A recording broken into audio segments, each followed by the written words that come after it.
اللہ فرماتا ہے کہ یہ جو روزہ ہے نا یہ خاص میرے لیے ہے اور میں ہی اس کا بدلہ دوں گا. تو اللہ فرما رہا ہے جو انسان بھی رمضان کے مہینے کو پالے اسے چاہیے کہ وہ اس کے پورے روزے رکھے, اور اگر کوئی شخص بیمار ہو یا مسافر ہو تو دوسرے دنوں میں ان کی تعداد پوری کر لو. دیکھو نا یار, یہاں پر اللہ تعالیٰ انڈرسٹینڈ کر رہا ہے کہ نہیں کر رہا بندے کو. یعنی اللہ رب العزت ایک طرف کہہ رہا ہے کہ بھوکے رہو, پیاسے رہو, اور دوسری طرف ان لوگوں کا احساس کر رہا ہے جو بیمار ہے, جو مسافر ہے.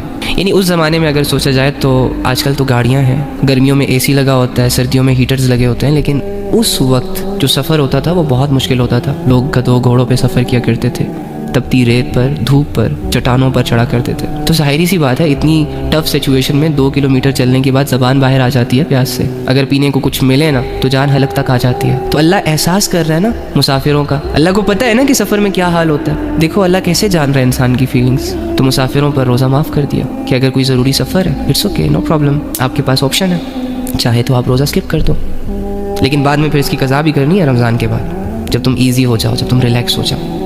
اور بیماروں کو بھی دیکھو اللہ تعالیٰ کیسے انڈرسٹینڈ کر رہا ہے کہ بیماری میں انسان بہت کمزور ہو جاتا ہے. جنہوں نے بیماریاں گزاری ہیں انہیں پتہ ہوگا, میڈیسن لینی پڑتی ہے, صحت کو مینٹین رکھنے کے لیے ڈائٹ لینی پڑتی ہے. تو اللہ تعالیٰ کر رہا ہے نا انڈرسٹینڈ بندے کو, بندے کی سچویشنس کے مطابق. ہمارا رب تو جیتا جاگتا ہے, دیکھتا ہے, سنتا ہے, سمجھتا ہے, ساتھ ہے.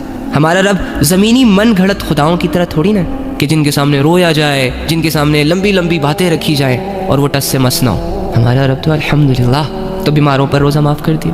اب دیکھو نا, اس میں آپ کو اللہ کی محبت نظر نہیں آ رہی, یہ چیز فیل نہیں ہو رہی کہ اللہ انسان کو انڈرسٹینڈ کرتا ہے, انسان کو تنہا نہیں چھوڑتا, بے بسی میں اس کا ساتھ دیتا ہے, اسے برڈنائز نہیں کرتا, اس پر کوئی بوجھ نہیں ڈالتا. ایک سچے دوست کے علاوہ یہ اپرچونیٹیز کون دے سکتا ہے تمہیں؟ ایک سچے محسن کے علاوہ اتنا ریلیف کون دے سکتا ہے تمہیں؟ تمہاری 60-70 سال کی زندگی کی عبادت کے بدلے ہمیشہ کی بادشاہت دینے والا اللہ کے علاوہ کون ہو سکتا ہے؟ 50 سال کے گناہوں کے بعد ایک رات کی عبادت اور دل سے نکلے چند توبہ کے الفاظوں سے تمہارے 50 سال کے گناہوں کو معاف کرنے والا اللہ کے علاوہ کون ہو سکتا ہے؟ لیکن ایکچولی میں نا ہم بس اپنی اس زندگی کو لے کر جج کرتے رہتے ہیں. بڑے ججمنٹل لوگ ہیں ہم یار, غلط آبزرو کرتے ہیں ہم. حالت خراب ہے تو سمجھتے ہیں کہ جیسے سب کچھ ہی خراب ہے, اب زندگی میں کچھ بھی اچھا نہیں رہا. ابے یار تیرا رب تیرے ساتھ ہے, تو اپنے رب کے تعلق کو مینٹین کر کے رکھ.